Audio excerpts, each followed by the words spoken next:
Phil Foden misses as West Ham end Manchester City's Carabao Cup reign. After 5 years of utter dominance, Manchester City's hold on the Carabao Cup is over. Their reign ended after a night of absorbing entertainment, and Pep Guardiola's side could have no complaints after being ground down by West Ham, who defended with incredible heart and organization before holding their nerve in a penalty shootout.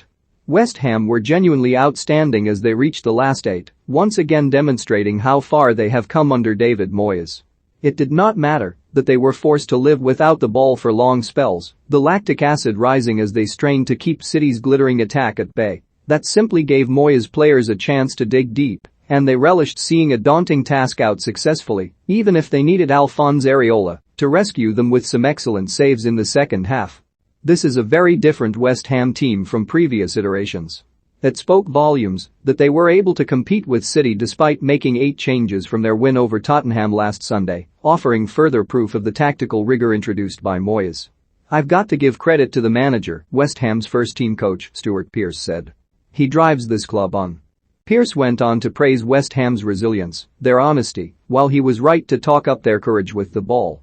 For all City's dominance, there was more to this mature performance from West Ham than sticking 10 men behind the ball and playing for penalties. That has never been their way under Moyes, whose spirited team had chances to win it before Said Benrahma eventually sealed a 5-3 triumph in the shootout. All the same, it was difficult not to focus on a wholehearted defensive effort from West Ham, who have kept 4 consecutive clean sheets. There were impeccable displays in central defense from Issa Diop and Craig Dawson, who fought to contain the gifted Cole Palmer. Raheem Sterling got nothing out of Ben Johnson, West Ham's 21-year-old right back. Mark Noble, filling in for Declan Rice, was tireless alongside Tomas Soucek in central midfield. This was by no means a bad performance from City, who had won this competition in each of the last 4 seasons. "We created enough chances against a team who defended so well," Guardiola said, thinking of the moments when Ilkay Gundogan, John Stones, Alexander Zinchenko and Palmer were frustrated by Areola's reflexes. Gundogan would also shoot wide when through on goal and City were still pressing in the dying stages, Sterling heading straight at Areola deep into added time. Softer opponents would have crumbled well before half-time. Not West Ham. There is a reason that they sit 4th in the league and top of their Europa League group. They were compact in midfield, and they always carried a threat on the break, Noble shooting from distance early on. At the other end, Palmer, a promising 19-year-old winger, was dangerous for City, who had made 9 changes. He unloaded a shot that Areola saved with his feet, and the visitors also went close just before half-time, Nathan Ake heading just wide. Leicester required penalties to get past Brighton after an entertaining 2-2 draw in the Carabao Cup on an emotional night at the King Power Stadium.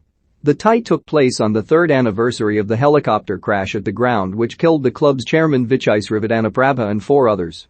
Harvey Barnes provided the perfect start after the Foxes had paid tribute to Srivaddhanaprabha with a minute's silence before Adam Webster and Ademola Lookman traded goals during first-half stoppage time.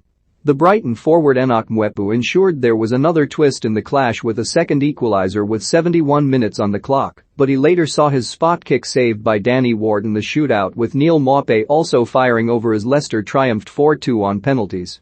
Brentford claimed a first victory at Stoke after Sergi Canos and Ivan Toney repaid the faith of their manager with goals in a 2-1 victory. The duo were 2 of the 3 players who retained their starting berth from the defeat against Leicester and scored in the first half to put the Bees in control.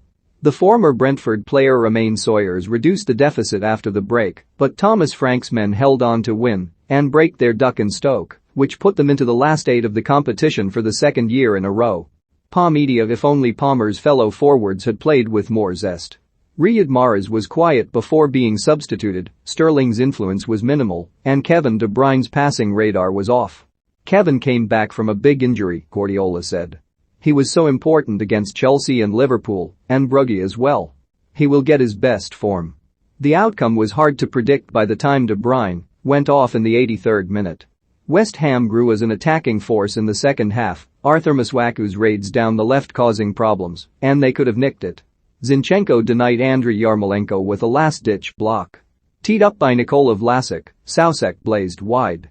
Sensing a chance to cause an upset, Moyes went for it by bringing on Jarrod Bowen, Benrahma, and Pablo Fornals just after the hour. Soucek fired over again, but City's response was emphatic. On came Phil Foden, Jack Grealish and Gabriel Jesus.